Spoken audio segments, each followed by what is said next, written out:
They say miracles happen when you least expect them, but how often do they involve a mysterious object that no one can explain?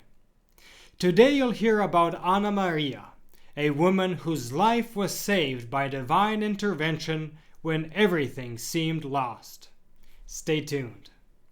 Ave mundi spes Maria.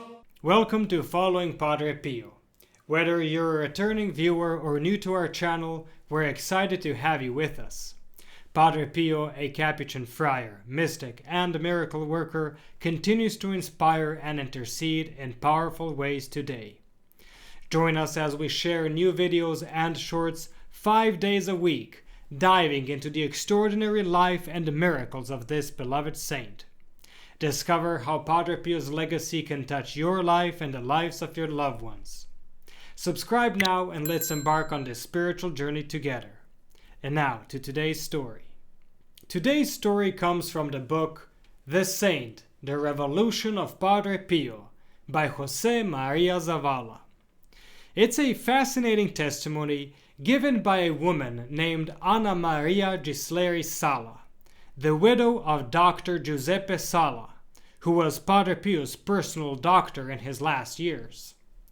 Anna Maria, who was in her 90s at the time of sharing her story, attributes her long life to Padre Pio. Without further ado, let's dive into her story. Anna Maria remembers it vividly. It was the summer of 1965, 3 years before Padre Pio's death. She and her husband, Dr. Giuseppe, had traveled to Naples, where Giuseppe was giving a cardiology lecture. Whenever I could, she recalls, I'd join him, even if only for a few hours. His demanding work often kept us apart during the day. After the lecture went on longer than expected, they promptly set out for back home in San Giovanni Rotondo. It was a dark, moonless night. Giuseppe, eager to get home as soon as possible, drove their spacious silver Citroën DS quickly through the narrow, winding roads. Suddenly, out of nowhere, a truck appeared on a narrow bend, forcing Giuseppe to swerve violently. In the confusion, the car crashed head-on into a huge harvester. "Have you ever seen a harvester?" Anna Maria asks the journalist. Well, that one was colossal. Due to the sheer force of the impact, the entire transport and storage mechanism, including the cabin, fell onto the right side of the car. The entire right side of the vehicle was crushed, trapping Anna Maria in the passenger seat. What happened next, she recalls as her husband told her. Anna Maria died in the crash. Her husband, a cardiologist, checked her with his stethoscope and, with deep sorrow, confirmed that she wasn't breathing and had no pulse. In front of him lay the bloody corpse of his wife, trapped among a heap of metal. Imagine Giuseppe's pain at that moment. This was Padre Pio's doctor, a surgeon, a man who regularly saved people's lives. And yet there was nothing he could do. Overcome with grief and frustration, Giuseppe kicked the stones by the roadside and screamed, "Padre Pio, how could you let this happen? You promised me that Anna Maria and I would grow old together with our 7 children. What am I supposed to do now?" As Giuseppe grappled with his unimaginable tragedy, a car approached from the opposite direction. The driver, a fellow countryman, recognized the doctor and pulled over. "What happened, doctor?" the man asked nervously. "She's dead," Giuseppe responded, his voice breaking. "Help me get her out of here. We need to take her to the hospital." As they worked to free Anna Maria's lifeless body from the wreckage, Giuseppe noticed something strange. "My husband noticed a small object shining on my chest in the dark," Anna Maria recalls. "He moved closer to get a better look, and realized it was a little blue medal. But then, just as they pulled her from the car, Anna Maria let out a faint groan. She was alive. They rushed her to the hospital, where the doctors warned that she likely wouldn't survive the night. But she did.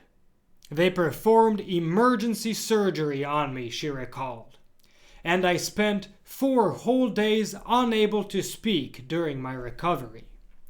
Finally, I was able to ask my husband, "Giuseppe, where are my medals?" Giuseppe handed them over, but immediately apologized because the little blue medal, the one he had seen glowing, was missing. Confused, Anna Maria asked, "Blue medal? I never had a blue medal." But Giuseppe insisted. "It was from Our Lady of Lourdes. I saw it, I swear. You were wearing it along with the others." Once she had fully recovered, Giuseppe made a pilgrimage to visit Padre Pio to thank him for saving Anna Maria's life. He was convinced that it was through Padre Pio's intercession that she had been spared. But Padre Pio, with characteristic humility, simply said, "I had nothing to do with it. It was the Virgin of Lourdes." End of story. Now, I have recently encountered a powerful reflection on suffering by Professor Plinio Correa de Oliveira, which offers a unique perspective on the miracles of Lourdes. Professor Oliveira begins by describing how Lourdes reveals 2 different attitudes of divine providence towards human suffering. He writes, "The first is more sensational and thus catches our attention more. It is when Our Lady, as a compassionate mother, heals the sick and lame, and thus proves the veracity of the faith.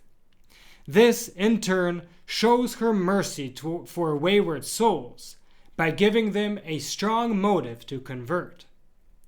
However, Oliveira points to a second, often overlooked aspect of Lourdes, that many pilgrims leave uncured. He asks, why would Our Lady heal some, but not others? To answer this, we must first understand the value of suffering. Oliveira explains that for many souls, suffering becomes a path to holiness. Suffering and spiritual trials are the very means of most souls' sanctification. These are necessary because most souls only develop detachment and love for God through suffering. St. Francis de Sales expressed this well when he called suffering the 8th sacrament. So, Oliveira, like Padre Pio, reminds us that suffering is often a path to sanctification. This is the immense value of suffering. With this in mind, he concludes, Our Lady realizes that suffering is indispensable for the salvation of souls. She would endanger their eternal destiny if she were to cure everyone who visited Lourdes. Furthermore, she does something even greater for those who she does not cure. She gives them such an acceptance of their condition that I have never heard of someone who returned from Lourdes embittered because he was not cured. Rather, the uncured return with a great resignation and are utterly satisfied with their trip.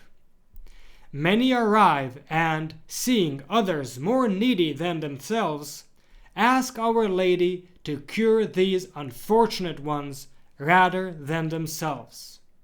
And often their prayers are answered. Bear in mind, these are not people with minor illnesses. No one travels to Lourdes because of a cold. Rather, they are seriously sick and willingly suffer for the benefit of others. This is a true miracle that directly confronts human selfishness. It is a greater miracle than the cures that take place. Thank you so much for watching. Your support means the world to us. If you enjoyed this video, please like it and share it with your friends. This simple action helps our channel grow and reach more people who love Padre Pio as much as you do. We have more inspiring Padre Pio stories and reflections waiting for you. Check out the specially recommended videos on the end screen, or click in the links in the description below for a full selection of great content, including our Padre Pio Thoughts for the Day playlist.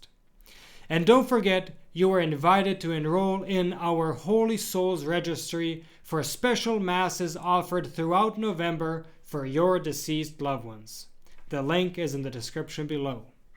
Thank you for being a part of our community, and stay tuned for the next video on the life of Padre Pio.